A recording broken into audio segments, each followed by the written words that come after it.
Bom dia, meus irmãos. Mais uma vez nós estamos aqui para fazermos a nossa meditação quaresmal dessa manhã e para que tudo ocorra conforme a santa vontade de Deus, vamos aqui nos colocar sob a proteção da Virgem Maria e clamar ao Espírito Santo para que nós sejamos um pouquinho como ela, escravos do Senhor, que façamos tudo o que Ele nos disser. Em nome do Pai, e do Filho, e do Espírito Santo. Amém. Pai nosso que estás nos céus, santificado seja o vosso nome. Venha a nós o vosso reino, seja feita a vossa vontade, assim na terra como no céu. O pão nosso de cada dia nos dai hoje. Perdoai as nossas ofensas, assim como nós perdoamos a quem nos tem ofendido. E não nos deixeis cair em tentação, mas livrai-nos do mal. Amém. Ave Maria, cheia de graça, o Senhor é convosco. Bendita sois vós entre as mulheres, bendito é o fruto de vosso ventre, Jesus. Santa Maria, Mãe de Deus, rogai por nós, pecadores, agora e na hora de nossa morte. Amém. Vinde, Espírito Santo, enchei os corações dos vossos fiéis e acendei neles o fogo do vosso amor. Enviai o vosso Espírito e tudo será criado, e renovareis a face da terra. Oremos. Ó Deus que instruísse os corações dos vossos fiéis com a luz do Espírito Santo, fazei que apreciemos retamente todas as coisas segundo o mesmo Espírito, e gozamos sempre de sua consolação. Por Cristo, Senhor nosso. Amém.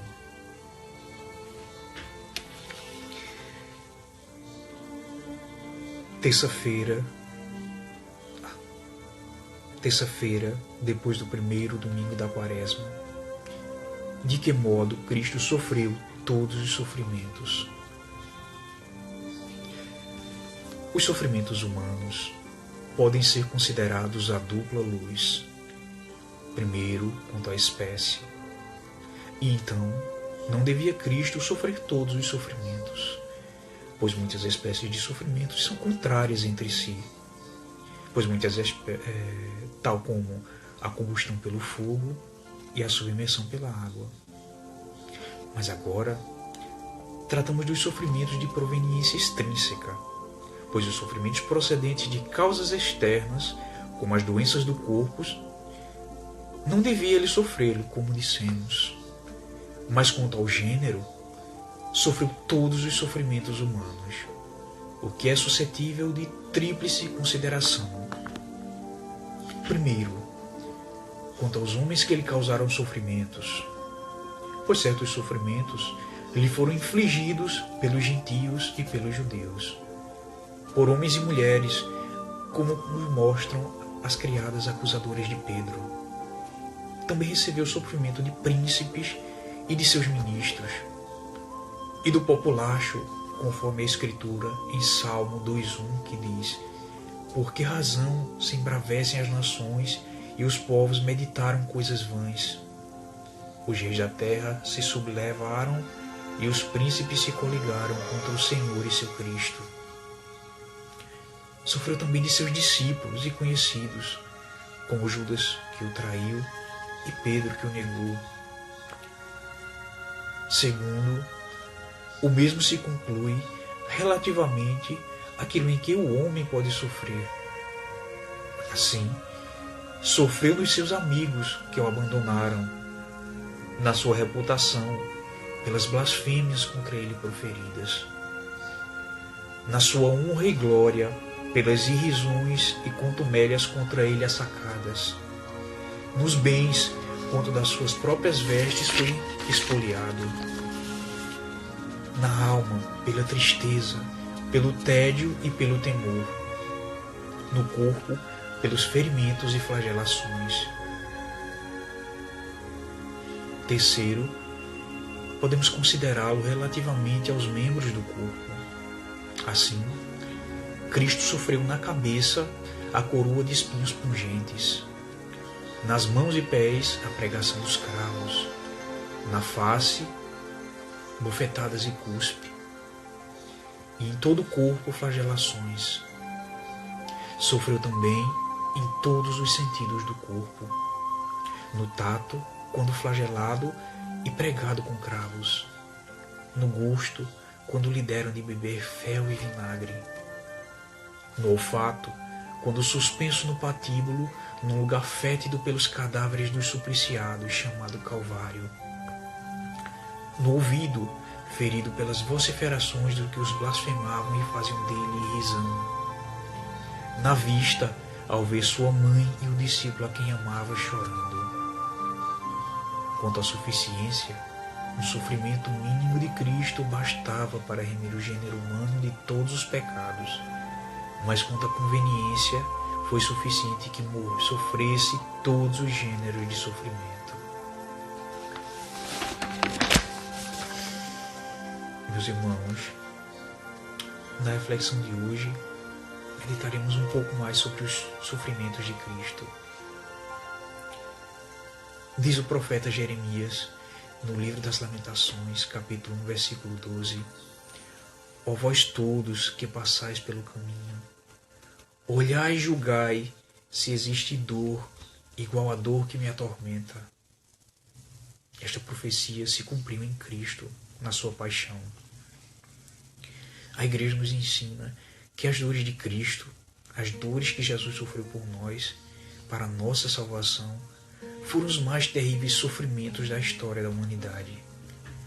Quanto a isso, vamos dizer, alguém incrédulo pode objetar que a ciência comprova que existem outros sofrimentos, outras formas de morrer que são muito mais dolorosas do que a agonia de nosso Senhor. Será que a paixão de Cristo foi realmente a morte mais dolorosa? Vamos ver. Consideremos primeiro alguns tipos de sofrimento pelo qual Jesus não passou. Como, por exemplo, como mencionou São Tomás, combustão por fogo ou submersão em água. Jesus não passou por esse tipo de sofrimento. Também nós devemos entender que Jesus é em muitas coisas diferente de nós. Lembremos daquela passagem bíblica que diz: o pecado entrou pelo mundo e pelo pecado a morte. Ora, nós somos pecadores, fadados, portanto, às misérias da mortalidade, como as doenças, por exemplo. Sofrimentos procedentes de causas externas, como doenças que atingem o corpo, Cristo não devia sofrê-los, pois, não tendo a mancha do pecado, ele não tem as fraquezas que nós temos. Resta-nos então os sofrimentos humanos, e Jesus padeceu todos eles. Todos os sofrimentos de que uma pessoa, de que um ser humano pode passar, Jesus ele passou por todos eles. E São Tomás, vamos dizer assim, para nos explicar melhor, vamos dizer, esses sofrimentos humanos que Jesus passou, ele os divide em relação a três tipos de sofrimento humano. O primeiro tipo de sofrimento humano é quanto aos homens que lhe causaram sofrimentos. Ora, lembremos que muitos sofrimentos de Cristo lhe foram infligidos por homens e mulheres, como os que escarneceram dele, ou que gritaram: solta Barrabás e crucifica-o. Gentios também lhe causaram sofrimentos, como Pilatos, que diante da verdade encarnada lavou as mãos, entregando Jesus para ser crucificado. Quanto aos judeus, seu próprio povo, o povo de Deus, Jesus veio primeiramente para eles, e eles o rejeitaram. Diz a Escritura: ele veio para os que eram seus, e os seus os rejeitaram. Se aplica a nós também, mas primeiramente, historicamente, isso se aplica ao povo judeu. Eles esperavam o Messias e o rejeitaram. E a dor de Jesus, dessa rejeição, foi tremenda.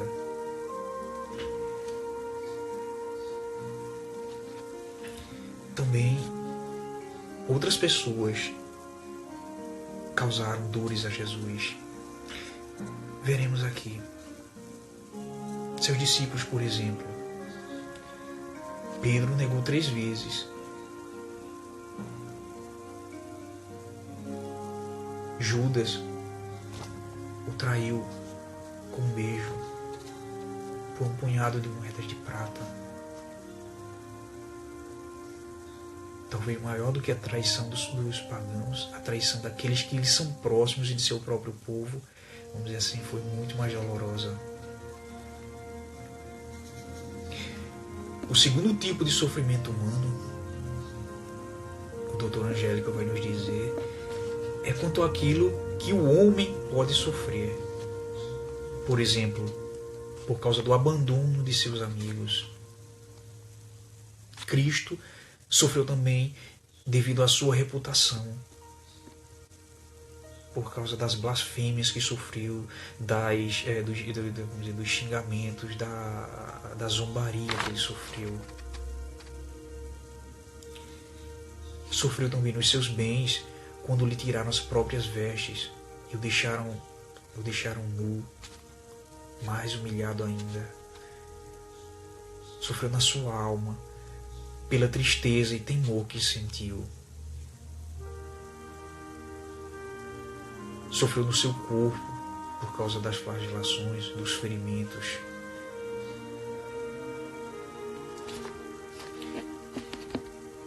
São Tomás vai dizer, quanto ao terceiro tipo de sofrimento humano que Jesus sofreu,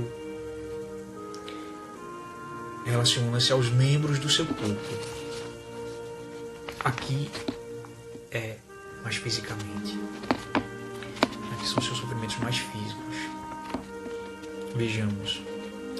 Cristo sofreu na sua cabeça com coroa de espinhos lancinantes que, perfurando o couro cabeludo, ao qual só o esforço de respirar para Jesus já provocava dores tremendas, lancinantes, vamos dizer, das terminações nervosas da cabeça, provocando reflexos. Isso fisicamente, vamos dizer assim, biologicamente, isso procede. Isso causa, vamos dizer assim, reflexos de dor tão terríveis que lhe provocaria espasmos musculares no seu rosto, constantemente. E não era um espinho que estava perfurando sua cabeça, mas eram dezenas de espinhos. Nas suas mãos e pés, devido aos cravos. Notemos o seguinte: as perfurações dos cravos de Jesus, das mãos e pés, perfuravam os nervos, e com isso até uma leve brisa que batesse no prego, vamos dizer assim, provocaria dores excruciantes, capaz de fazer qualquer homem, por mais vamos dizer assim, forte e resistente que fosse, gritar de dor como uma criança.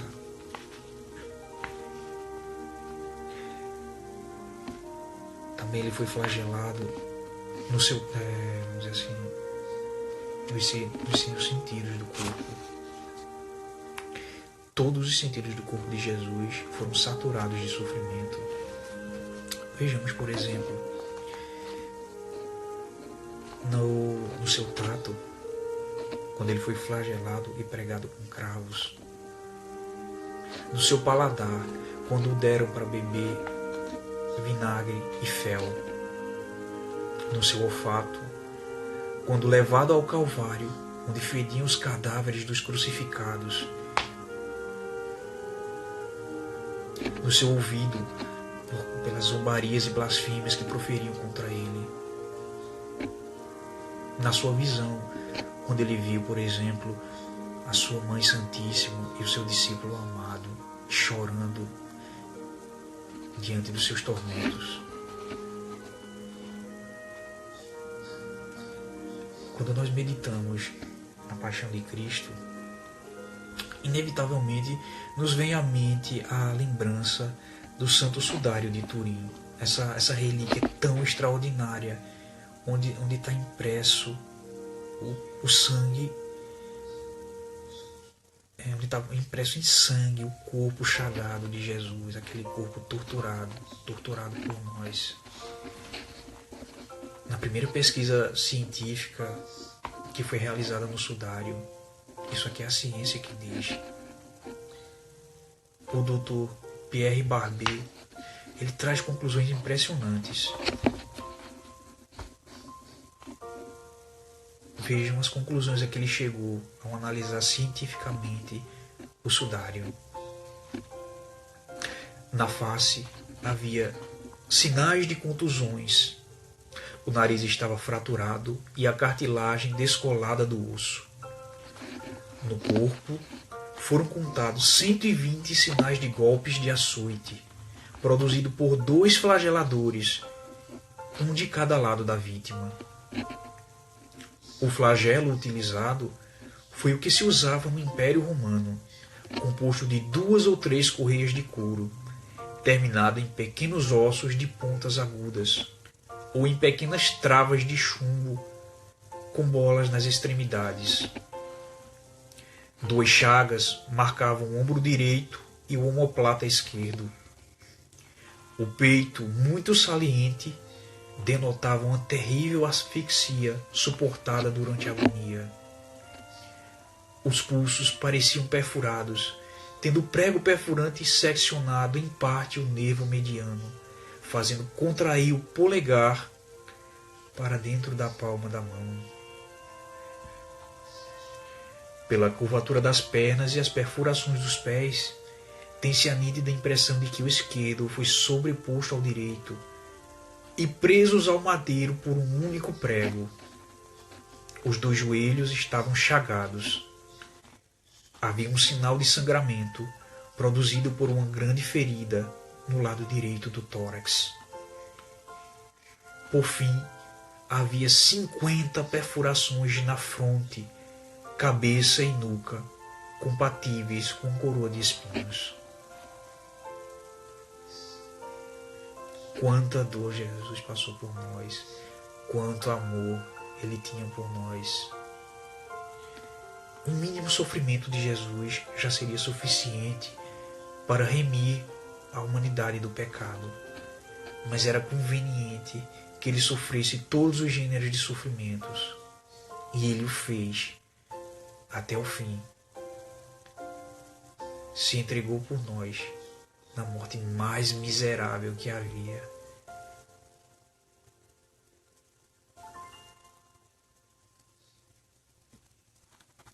Como São Paulo dizia, onde abundou o pecado, superabundou a graça.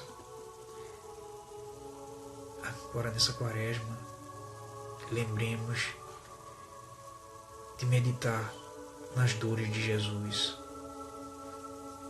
Lembremos que todas as dores que Ele sofreu, ali o Espírito Santo estava transformando aquela dor em amor por nós. O sacrifício de Cristo nos garantiu a salvação, então sejamos gratos. Lembremos sempre disso. Por suas chagas nós fomos curados. Amém. Meus irmãos e minhas irmãs, obrigado a todos que estiveram aqui conosco. Que esta pequena reflexão possa, se for com a graça de Deus, fazer-nos um pouquinho melhor, fazermos ter mais consideração, mais atenção a tudo que Jesus sofreu por nós. Meditar na paixão de Cristo não é só um exercício espiritual, mas é algo que deve ser cotidiano para nós, ter sempre em mente as dores que ele sofreu e, na medida do possível, nos colocarmos nessa dinâmica de contemplar o sofrimento de Cristo, para que sejamos fiéis àquele que fez tudo por nós. Louvado seja o nosso Senhor Jesus Cristo, para sempre seja louvado. Estivemos aqui reunidos em nome do Pai, do Filho e do Espírito Santo. Amém. Até lá, até amanhã. Obrigado pela presença e salve Maria, Mãe do meu Senhor. Fiquem com Deus.